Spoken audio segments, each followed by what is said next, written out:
In the fourth year of pursuing Amelia, I finally let go of the obsession in my heart and chose Emily, who had always been following me. On the 5th anniversary of our relationship, I used a business trip as an excuse to prepare a surprise for her. But unexpectedly, I accidentally discovered Emily's long-kept secret. As long as Daniel can be happy, even if he doesn't marry me, I am willing.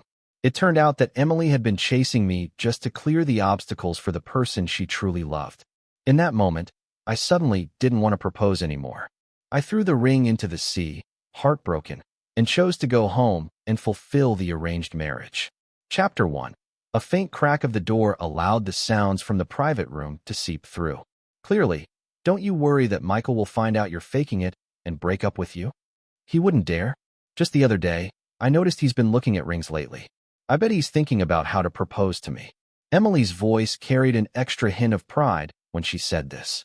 After all, after so many years she had completely figured me out.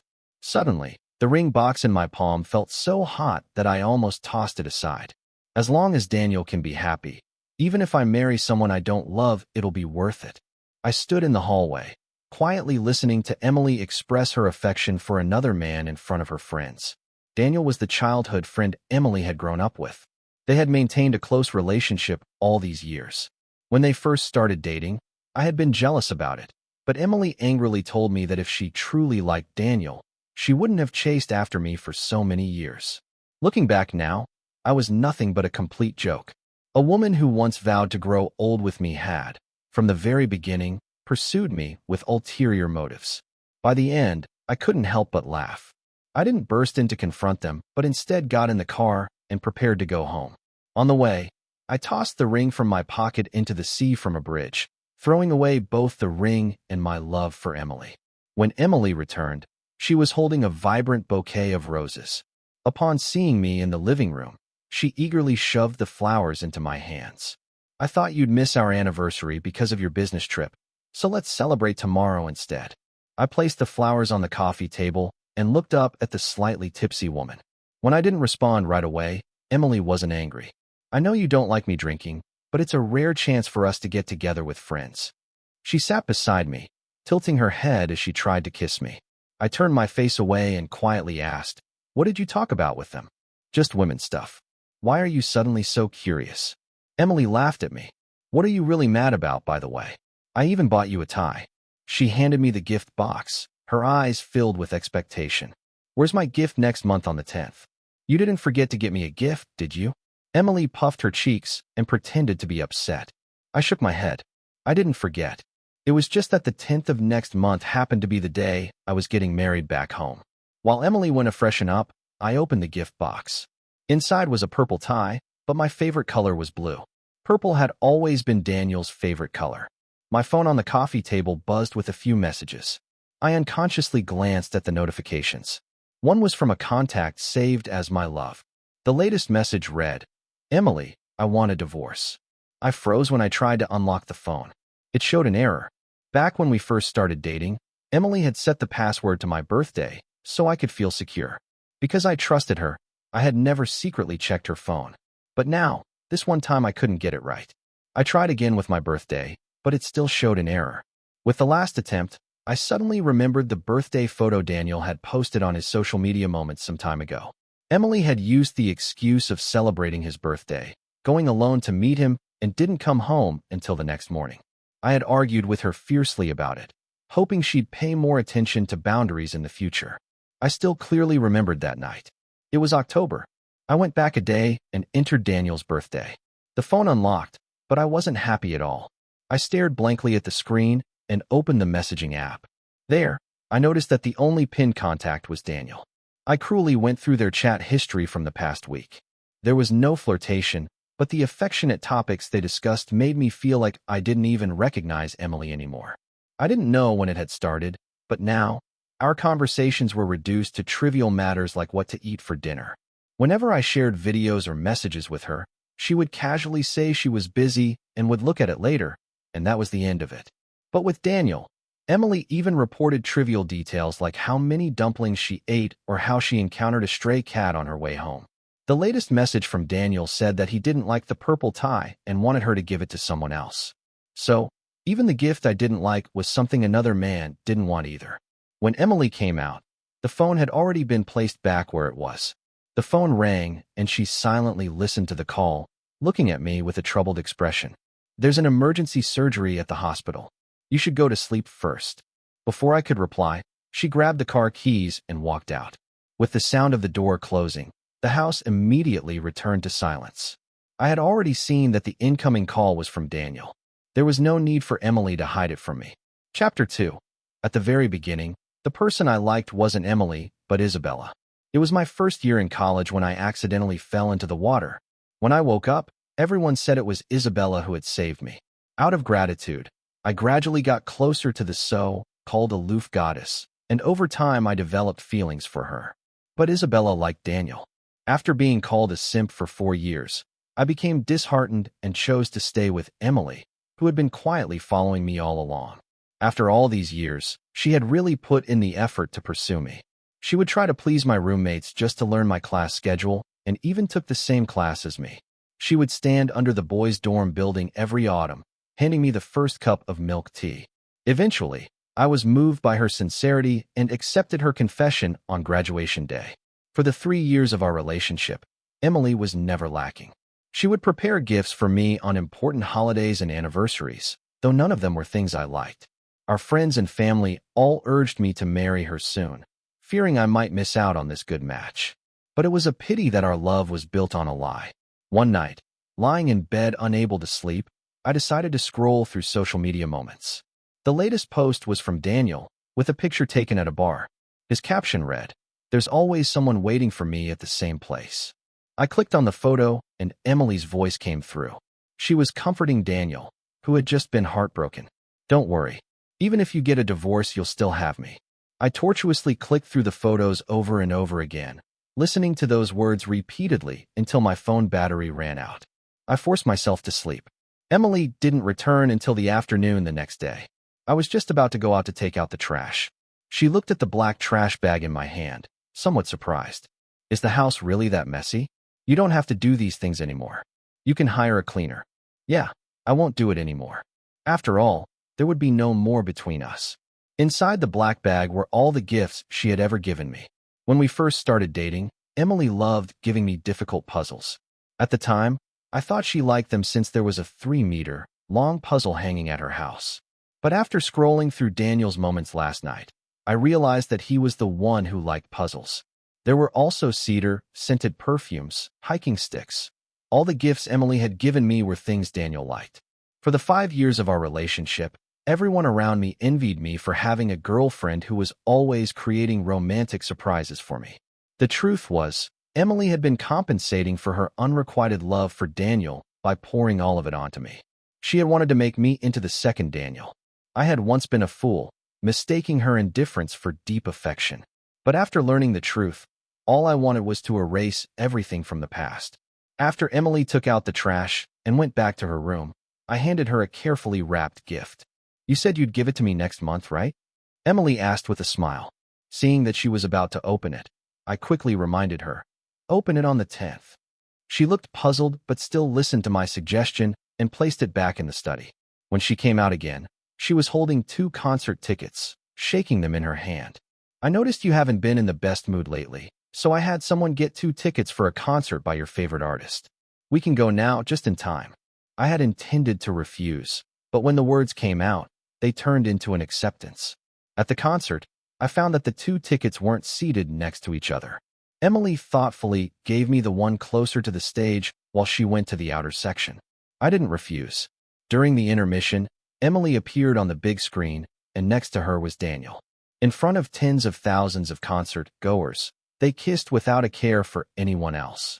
Even though I had already made up my mind to give up on Emily, a dull ache still spread deep inside me. For the second half of the concert, I decided to leave. I randomly chose a dessert shop, hoping that something sweet might help ease my gloomy mood. To my surprise, I ran into Emily and Daniel there as well.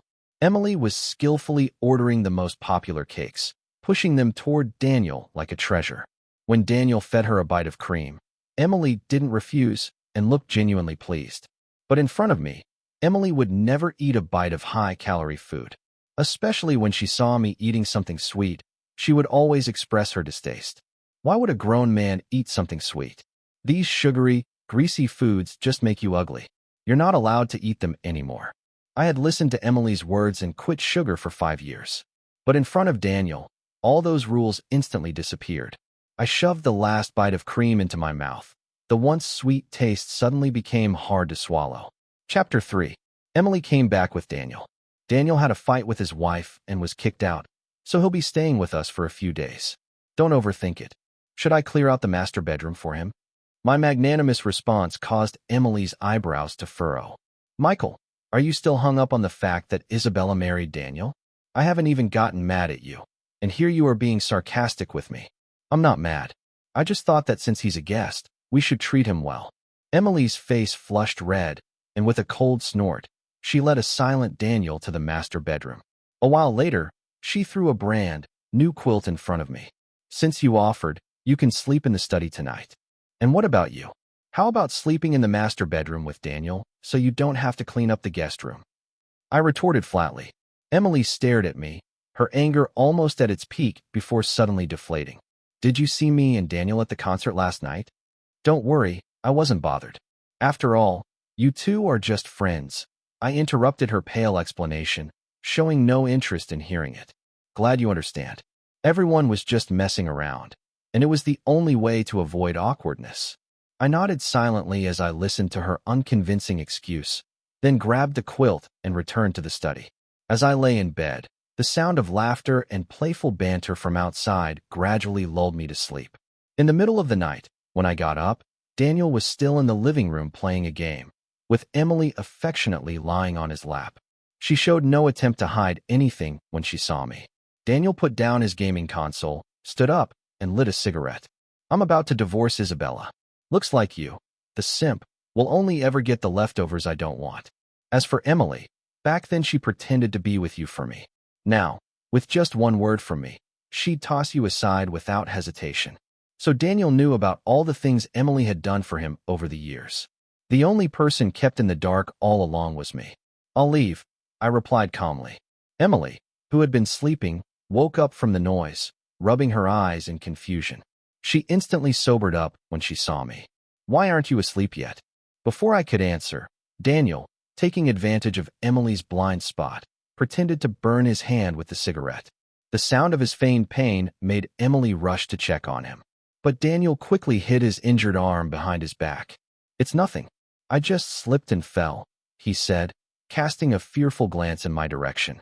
When the small red mark on his hand was noticed, Emily immediately turned her fury on me.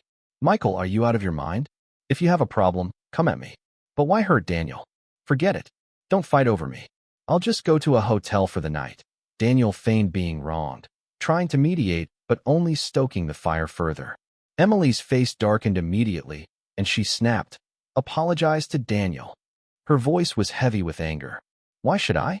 I haven't done anything wrong. Seeing my stubbornness, Emily's temples throbbed, her teeth grinding together in fury. If I hadn't woken up in time, would you have beaten Daniel up? I never imagined you were this vicious. You've really disappointed me. If you don't apologize, then this is the end for us. I stared at Emily, desperately searching for any trace of love in her eyes, but there was nothing for me there. She didn't even see the most obvious evidence that I don't smoke. I won't apologize for something I didn't do. I lowered my gaze, hiding my frustration, and my voice grew hoarse as I spoke. Forget it. It's just a small injury. It'll probably just leave a scar. Standing behind Emily, Daniel sneered at me. After delivering this line, he flashed a provocative grin. Are you sure you won't apologize? Emily asked again, and once again I denied her demand. Fine. You said it. In the blink of an eye, she grabbed a fruit knife from the counter and slashed it across my arm with force. If you won't apologize, then let's have a taste of your own medicine. I clutched my bleeding arm. Blood slowly seeped through my fingers, dripping onto the floor one drop at a time. Chapter 4. In the end, Emily left with Daniel. Before leaving, she told me to reflect on my recent behavior. I covered my wound with a towel, calmly dialing the emergency number. When I was getting stitches at the hospital, I couldn't help but smile bitterly as I signed my name. The doctor seemed somewhat displeased. Such a serious matter. Why didn't your family come with you? This is the wound she gave me. Amid the sympathetic looks, I continued explaining. To be precise, she's my ex-girlfriend, so she's not really family. For the next few days, Emily didn't return home. The only way I could keep up with her latest activities was through Daniel's social media moments. While Emily gave me the silent treatment, she was off hiking with Daniel to watch the sunrise.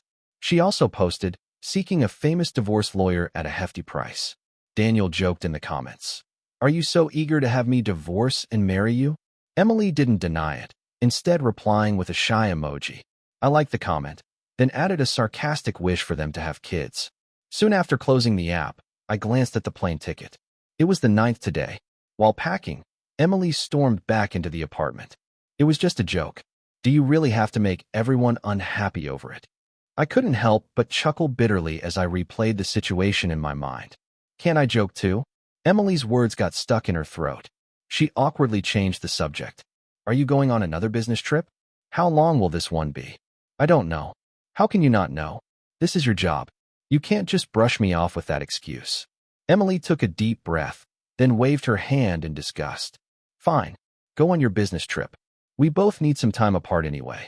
You always blow small things out of proportion. How am I supposed to marry you if you keep doing this? You can choose not to marry me. Emily's pupils dilated, and she stared at me in disbelief. Do you know what you're saying? Didn't you already start planning your proposal? Why are you saying this out of spite? Just go on your trip. Don't miss your flight. In a fluster, Emily tried to rush me out, as if doing so would somehow erase what I had just said. I glanced around the clearly empty apartment and reminded her, don't forget to open the gift I got you tomorrow. I haven't forgotten. At the mention of the gift, Emily's pale face brightened a little. She blushed awkwardly, avoiding my gaze. I could guess that she must have thought I was going to propose to her. Unfortunately, the ring had already been thrown into the sea. All I left for her was an empty box. Emily rarely had the patience to play along, but today she did. She stood by the door watching me leave. Just before the elevator doors closed, I heard her say, Michael, when you come back, I'll give you my answer. But what she didn't know was that I would never return, and she would indeed get her wish to marry, only it wouldn't be with me. It would be with another woman. Chapter 5. The night I left, Emily couldn't sleep a wink. She wasn't sure what had happened, but she felt like something was slipping out of her control.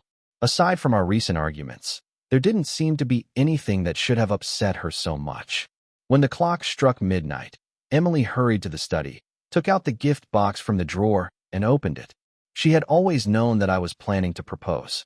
When she saw the ring box which she had been expecting, her smile was sweet. However, when she opened it, it was empty.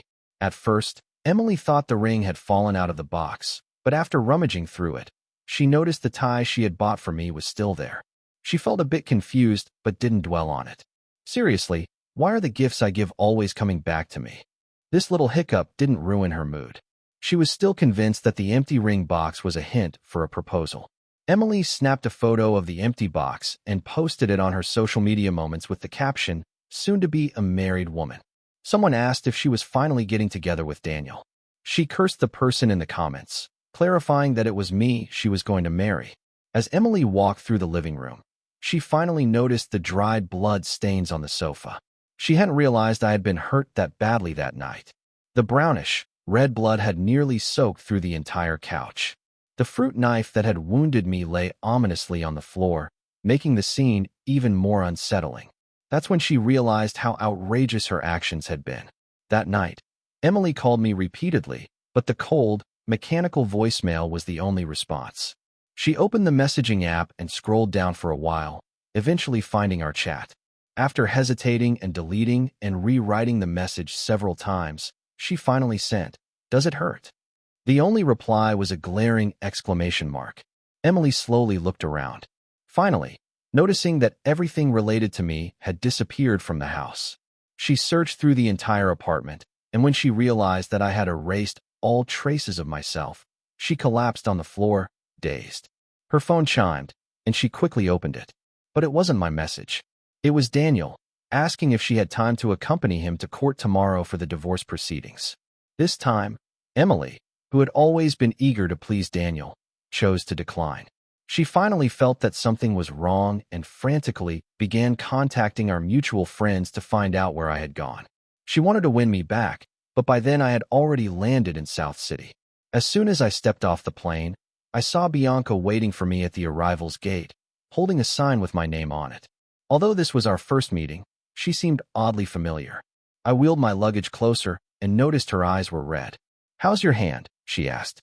In my rush to leave, I had forgotten to cover up the ugly scar on my arm with a long-sleeved shirt. The awkwardness of our first meeting made me apologize. "No, I didn't mean that," she said. "I was just wondering if it hurt back then when you got that injury." Bianca's nose was a little red, and her eyes were filled with concern as she looked at me. When her cool fingers lightly grazed the scar that had already begun to scab over, a tingling sensation spread from my heart. "It wasn't that painful," I said, shaking my head. "The worst part is already over." Chapter 6. Bianca didn't rush to do her makeup. Instead, she booked a hotel room for me and bought some breakfast to help warm me up. After eating the wontons, I felt much better. "You're such an understanding girl. I'm sure you have plenty of suitors. So why did you choose to marry someone like me, whom you've never met before?" I had been deceived by Emily so badly that I couldn't help but voice the question that had been bothering me. I was forced into this. "But what about Bianca? Who says we've never met? It was me who saved you when you fell into the water back then." Bianca smiled, and her already stunning features became even more radiant. As I looked at her familiar eyes, I stood up in disbelief. "You were the one who saved me. Who else could it have been? Back then, you drowned, and you even scratched my eye with your flailing." Bianca pointed to a small scar on her face. My mind was in a whirl. For all these years, I had believed Isabella had saved me, and I had never bothered to verify it for myself.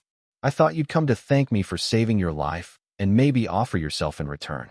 But when I found out you had someone else you liked, I decided not to disturb you.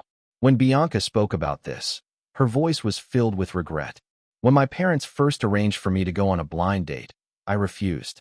But when I found out it was you, I agreed. I suddenly felt a tightness in my throat. "So when did you start liking me?" "The summer after the college entrance exams. When I was traveling in Yunnan and got bitten by a snake, it was you who sucked the venom out of my wound." Bianca looked at me with sparkling eyes. "If it weren't for you, I wouldn't be the person I am today. As for liking you, I guess it started when I realized that you, my future husband, made me so happy." For a moment, I didn't know what to say, but Bianca clearly felt that now wasn't the time for a walk down memory lane. She looked up at me. "My future husband, what matters more now is to get ready. Wash up and make sure you stun all the guests." Bianca took my hand and led me to the makeup room. Once everything was ready, the wedding was about to begin. I stood at the far end of the red carpet, watching Bianca in a couture wedding dress slowly walking toward me.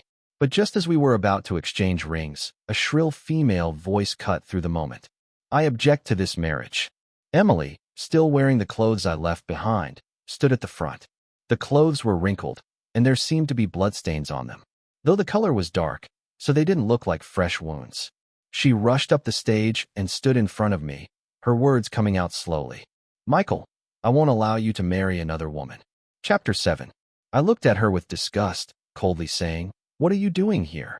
Emily's eyes started to redden, and tears streamed down her face. "Why are you being so cruel? You're marrying another woman behind my back, and now you're being so harsh to me." The more she spoke, the more confident she seemed, and the tears just wouldn't stop. In the past, whenever we fought, if Emily started crying, no matter whose fault it was, I would always give in and try to smooth things over. But today was different. I had lost all hope in her. All I wanted now was to live my own life in peace. "Stop making a scene. Isn't Daniel about to get divorced? You should focus on marrying him and stop bothering me." I waved my hand, signaling the security guards to step forward and remove her. Emily struggled desperately, and a glass of wine was knocked to the floor, shattering into a million pieces. "Michael, I won't allow this. I won't let you marry another woman." She screamed my name in utter desperation, begging me not to continue the wedding. It wasn't until her voice completely faded that I realized Bianca hadn't said a word. She wasn't angry. She held my hand tightly, and without a word, took the microphone. With all eyes on her, she calmly explained, "This was a special part of the ceremony, symbolizing safety and peace. In the future, my marriage with Michael will be smooth sailing. The audience applauded, impressed by how unique this wedding was. I kneeled halfway again, continuing the ceremony I hadn't finished. Under Emily's watch, I placed the ring on Bianca's finger, symbolizing our marriage. Emily watched, her eyes wide as I kissed Bianca. But because of the security guards, she couldn't do a thing. Though there was a minor hiccup during the ceremony, it eventually ended in a perfect way. Bianca changed into a red dress for the toasts. She didn't miss the awe in my eyes and smiled brightly as she clung to my arm, introducing me to her relatives. After a few rounds of toasts, I, not being great at drinking, found an excuse to step out into the hallway to get some fresh air. To my surprise, Emily had been waiting for me there. "Michael, tell me this is all fake, right?" Her delicate shoulders trembled slightly, and her voice sounded distant. Her eyes were red, making it clear she had been crying for a long time. "I'm serious about this wedding. The person I'm going to spend my life with is Bianca." I thought this would make Emily see the reality of the situation, but I clearly underestimated how shameless she could be. She raised her right hand, showing me the ring I had once promised to give her. "But you left it for me. I don't believe you've really stopped liking me." I sneered, indifferent. "That ring was thrown into the sea a long time ago. Do you still think I'm lying to you at this point?" When she realized I had exposed her, Emily became flustered but quickly resumed questioning me with red eyes. "But I clearly saw you picking out the engagement ring. Why did you throw it away? Do you really hate me that much?" In the hopeful gaze she cast at me, I tore apart her last shred of illusion. If I had given that cursed ring to my current wife, she'd be upset. "And what about you? Do you think the 5 years between us mean anything to me?" "But what about me? Don't you care if I'm hurt? What do you think the 5 years between us mean to me?" She choked on her words, trying to get an answer. But I didn't want to feel like a criminal being interrogated, so I turned the tables on her. "What about you? To make sure Daniel stays with Isabella forever, pretending to like me all these years. You must have been suffering, haven't you?" Chapter 8. Emily took a deep breath, staring at me in shock and regret. You knew all along?" "Yeah. If I hadn't been the one deceived, I might have been touched by your desperate sacrifice to win me back." I gave a bitter smile, my tone laced with clear self-mockery. But we've been together for so many years. I've already fallen for you. How could you just walk away from me like that?" "I admit I've gone too far these past few days. I know I was wrong. I'll never have anything to do with Daniel again. Can you forgive me?" I watched Emily's pain, the broken, pleading tone in her voice, and for a moment it felt almost pitiful. But as I placed my hand over my chest, I realized I no longer felt the familiar pang of pain when she cried. Love was gone, so what was left to hate? "Everything you've done to me came from a lie. I won't forgive you, and there's no chance of reconciliation. Don't ever come looking for me again." I said this and turned to leave. But just as I turned the corner, I ran into Bianca. She peeked at Emily, who was sobbing and covering her mouth, then grabbed my arm and was ready to leave. Emily rushed forward, raising her hand to slap Bianca. Fortunately, I reacted quickly and pulled Bianca back. "What the hell are you doing?" Even though Bianca wasn't hurt, my anger only grew. "Am I going crazy? Isn't it you who gave up on everything? You'd rather marry someone you barely know than stay with me, Michael. Do I really annoy you that much?" I stayed silent for a moment before responding with a tone that was unusually flat. "Yeah, it's pretty annoying. When I loved you, you never appreciated it. Instead, you took my kindness for granted. Now you're regretting it, but it's far too late." Emily opened her mouth, but couldn't find a single word to rebut. I was exhausted, and I didn't want to keep wasting my time on this. "Our relationship ends here. Don't try to reach out to me again." "No, Michael. I regret it. I admit I was wrong. Please give me another chance." Emily nervously grabbed my sleeve, her fingers turning white with the force she was holding on. "When I saw the ring, I regretted it. The person I always wanted to marry was you, no one else." Hearing those long, awaited words, I felt nothing deep inside. No waves, no emotion stirred. I took a step back, not wanting Emily to do anything reckless. But I'm married now, and I have to remain absolutely loyal to my marriage. As for your regret, that's your issue. I'll never forgive you." I grabbed Bianca's hand and headed back to the banquet hall. Chapter 9. I thought that after saying all that, Emily would finally leave me alone. But I didn't expect her to wage a war of attrition.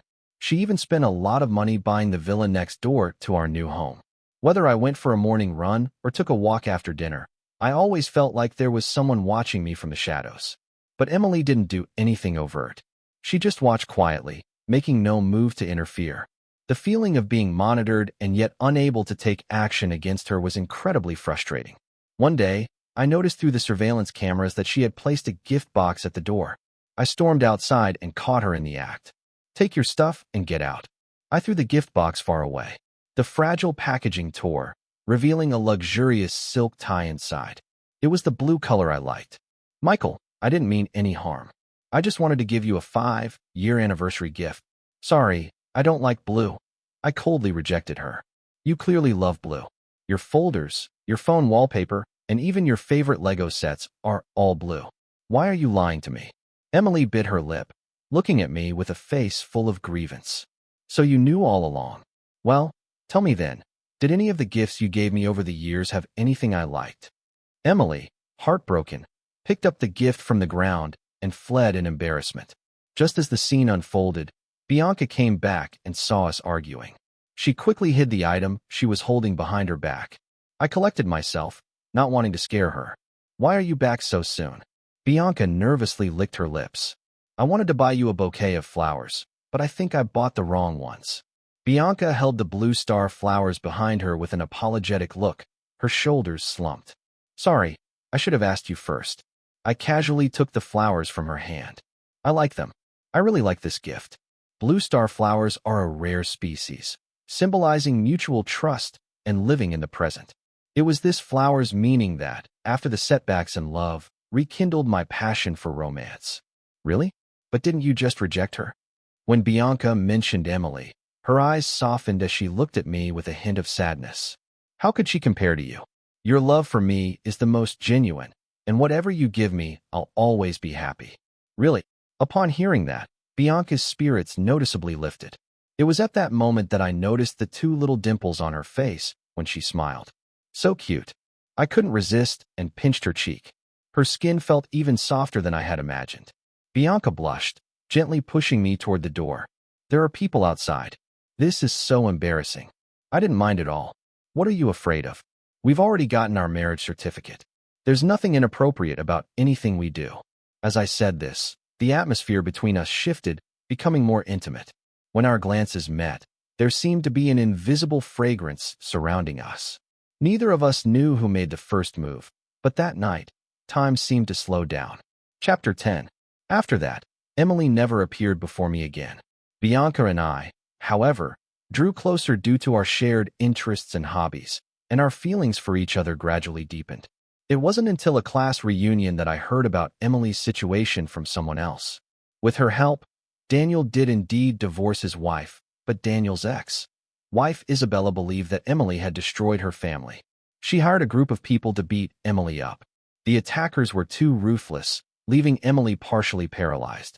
As a result, Emily would be bound to a wheelchair for the rest of her life, never able to walk again. The Sue family wasn't going to let this slide and immediately took Isabella to court. Daniel was supposed to stand by Emily's side, but to my surprise, he betrayed her at the last moment and begged her to let Isabella go. Emily then realized that Daniel had never loved her. The whole divorce and remarriage plan had been a lie because Daniel had always only loved Isabella. Unable to accept this truth, Emily chose to continue the lawsuit. Eventually, Isabella was sentenced to 6 years in prison, but Emily wasn't satisfied that Daniel had faced no consequences. She used the Sue family's power to get him fired and even made sure he fell into gambling. In the end, Daniel completely spiraled, saddled with over $10 million in gambling debts. It said that on the day he died, he was still cursing Emily, wishing her a horrible death. On New Year's Eve, I received a call from an unknown number. There was a long silence on the other end before a single question was asked. "Michael, if I hadn't hurt you with a knife back then, would there still have been a chance for us?" Just as the words left her mouth, fireworks exploded outside. When everything quieted down again, I replied softly, "No." To this day, Emily still didn't understand the real reason why I broke up with her. There were many reasons, but the most important one was that only sincerity could beget sincerity. She had never been sincere with me, yet expected me to give her all my heart. A person's heart is made of flesh. After enduring enough pain, it dies. Rather than staying with her and feeling the constant pain of a dull knife scraping away at me, I would rather leave and find someone who truly loves me. Emily cried uncontrollably. When the call ended, I heard a faint, "I'm sorry" from her. At that moment, the last of the fireworks faded into the night sky. Bianca, who had been in the courtyard, waved at me, inviting me to join her. The fireworks once again lit up the night, their colorful light reflected on Bianca's face. Her smile was even brighter than the fireworks. I handed her a lit sparkler. She waved it gently, as though painting the joy in her heart with light. "Look, doesn't this look like a shooting star?" She excitedly pointed at a trail of sparks in the sky. I smiled and nodded. Then Bianca suddenly stopped, looking at me seriously. "This is the first new year I've spent with you." I walked over and gently took her hand. "Every new year from now on, I will be by your side." Michael. Unwittingly, beneath the eaves, only the snow remains. The future that belongs to Bianca and me is still long, very long. Chapter 11. Emily's Side Story. Daniel and I grew up together as childhood friends, but he never liked me. He always saw me as a little sister. I used to think he was just too shy to admit he liked me. It wasn't until university, when he started dating Isabella, that I realized his rejection was real. But there was one obstacle in his love life. That obstacle was Michael. He was Isabella's admirer and also the rival who troubled Daniel the most. At every gathering, Daniel would drink heavily because of this. Once, Daniel casually said to me, "If only Michael would start dating, then there would be no obstacles left to my happiness." I took this to heart, and, mimicking the way Daniel had pursued Isabella, began to chase after him. The strategy worked, it seemed. At the graduation party, Michael finally accepted my 99th confession of love. At the beginning of our relationship, I always felt awkward because Michael was so good to me, to the point where I felt guilty for no reason. This guilt eventually fermented into a resentment of him. So I made trouble on several occasions, even making sarcastic remarks when I saw him eating cake. His expression at the time was just like a homeless puppy. I couldn't bring myself to apologize. But later, I noticed that Michael never bought small cakes for me again. He even stopped eating his favorite fruit candies. What never changed was his unyielding affection for me. Perhaps I had been spoiled by his kindness, always thinking that no matter what I did wrong, Michael would forgive me without a second thought. So when I heard that Daniel wanted a divorce, I immediately went to see him. I wanted to know if he really meant it. After all, he was the person I had liked when I was young. Deep down, I always fantasized that it should have been me marrying Daniel. Back then, in Michael's gradual withdrawal, I lost my clarity. I ended up hurting him over a clumsy false accusation, and that led to me losing someone who truly loved me. Just like that concert, when Michael had to watch me kiss Daniel, now it was my turn to watch the person I loved marry someone else. The consequences of betraying true love arrived quickly. I became a paralyzed cripple, and I didn't spare either of the two people who had caused this. But my heart remained empty. I became like a rat in a gutter, watching Michael's happiness through the posts shared by friends. By the 3rd year of his marriage, he had twin children. He said he was very happy, but I wasn't generous enough to wish him well. I started drinking heavily, hoping to drown myself in past dreams. In my dreams, I never wavered, always choosing Michael without hesitation. But alas, no dream is beautiful enough to last forever. I reached a breaking point and completely lost my mind. When I jumped from the overpass, I felt a long, lost sense of relief. The truth was, when I started pursuing Michael, I did have feelings for him. I just mistook those feelings for dislike, and in the end, I permanently lost my chance at true happiness.